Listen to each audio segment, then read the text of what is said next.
Start recording.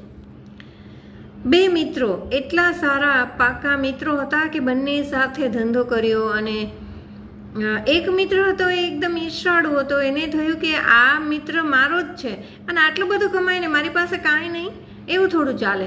ઈર્ષાના ભાવથી મિત્ર પાસેથી વધુ પડતો પૈસો લે, મિત્રને હેરાન કરે, ધંધો કરવાનો દે, કંઈનું કંઈ કરતો જ રહેતો હતો.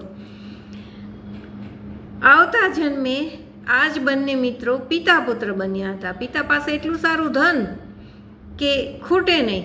દીકરો એકનો એક અને એક દીકરો હોય એટલે લાડકવાયો હોય, પણ દીકરાને શારીરિક ખોટ ખાપણ આવી. દીકરાના પિતાએ નક્કી કર્યું કે હું મારા દીકરાને સાજો કોઈ પણ ભોગે કરીશ.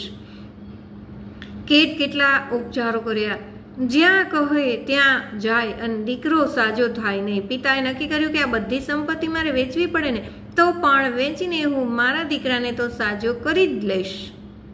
પણ ભગવાન પાસે કોઈનું ચાલે નહીં બોસ. WhatsApp બધું જ business. Checking the new સંપત્તિમાં messages. વેચાઈ ગયું.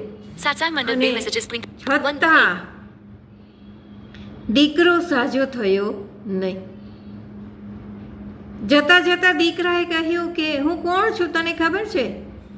ત્યારે પિતાને થોડું દુઃખ થયું કે અરે, જીવનમાં ક્યારેય આ દીકરાએ મને તુકારો નથી આપ્યો અને આજે જતા જતા એ કેમ મને આવું કહે છે?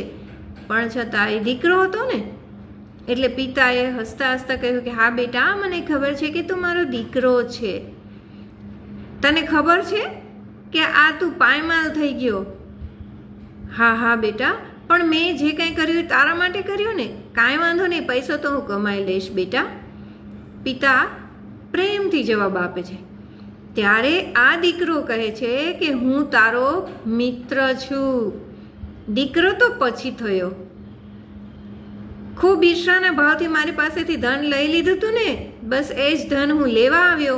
મારું ધન મને મળી ગયું છે અને હવે હું જાઉં છું. ક્યારેય જોઈતું હોય ને તો માગી લેવાનું, પણ ઈર્ષાના ભાવથી કે ચોરીથી તો ક્યારેય નહીં લેવાનું. એ તમારે પાછું ચૂકવવા આવવું જ પડે છે અને સામેવાળો પણ લેવા માટે આવે જ છે.